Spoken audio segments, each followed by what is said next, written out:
Let's turn to Bob Bianchi now, defense attorney and former prosecutor.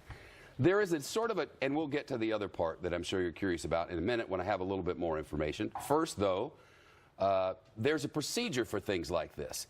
Like if there's one kind of legal activity that's underway and been underway, and then someone kind of involved with that comes up as a separate matter, they want to separate the two things so that the wrong people don't get the right stuff, if you know what I mean. Absolutely. Right, and how would you describe that legally speaking? Well, it's what we call putting up a Chinese wall, is an old euphemism, or the Taint Team that's going out there that's basically saying we want to make sure that this information that may not be relevant to the investigation does not bleed into or is released to the public inappropriately. So it's as if they came, let's say they came to your house, and in your personal notes, you have stuff about 50 different people. Right.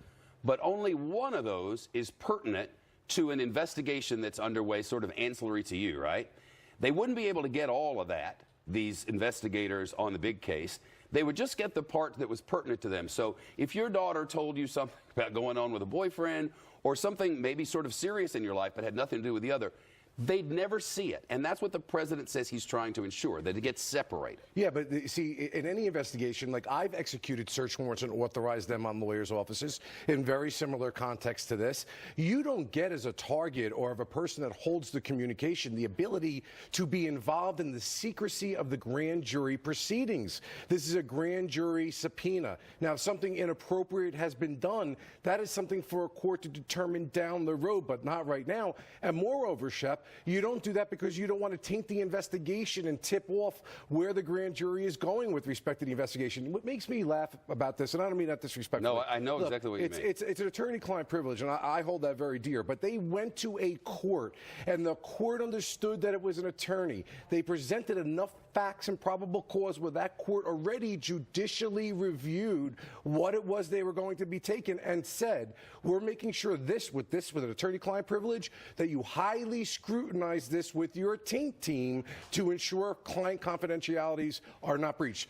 What would we do, Shep, if every defendant or every target or every person had the opportunity to be able to review the information prior to the investigation? This isn't just every target. This is the President of the United States. That said, there was a higher bar for getting into that lawyer's office in the first place because this was the President of the United States. So as this goes, those who were seeking all of this information from Michael Cohen's home, from his apartment, from his office, those who were seeking that had to convince a judge, if you don't let us go in there in a no-knock raid and go in and just take it all, there's reason to believe they're going to hide it from us and we're never going to know the truth, or the judge would never have allowed this in the first place. Absolutely. And I know that everybody wants to look at this in a partisan way. And you know me, Shep, I try to do it straight down the line in terms of legality.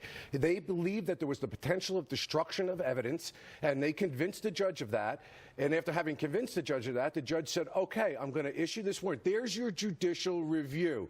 But you're going to use a heightened level of scrutiny to make sure that the attorney-client privileges of other people that are unrelated to the investigation are not breached here. This is not something that isn't done all the time. So, based on what you know about what's happening and what's happening inside this courthouse today, one of two things is going to, well, I guess one of three. Either they'll say, don't look at any of it until we have let Mr. Trump and his team look over it, or let the Taint Team do its work, or some combination of the two. What would be your prediction? I think that they would be the court would know that was setting bad precedent by doing things differently than they do it in every case with the Taint Team. The Taint Team is there for this very reason. And if you make an exception for President Trump or Mr. Cohen, then you have to be able to say down the road that this is the way it's going to go for all cases, because the justice system doesn't recognize, Shep, a difference between the President of the United States or somebody in a menial job. Each one has the same constitutional rights. So I think they'd be setting bad precedent if they did it any differently than the FBI typically does it.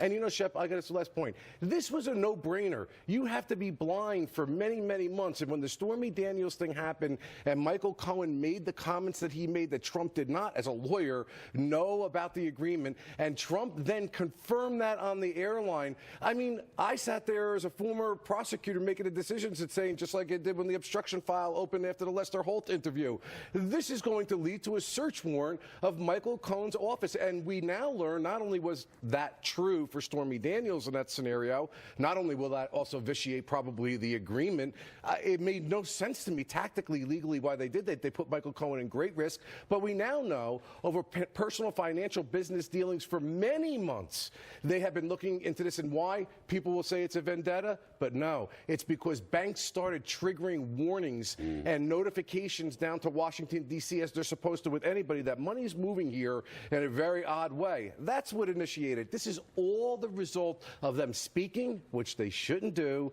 and actions that were anybody would know is going to tip off the federal authorities something odd is happening, hence the bank fraud, wire fraud, and potential tax evasion issues. It's interesting to learn the legalities of all of this stuff. Some things probably most of us, including me, never would have thought about. Right, right. Bob, it's nice to talk to you. Thank you. Thank you, Shep. Of course.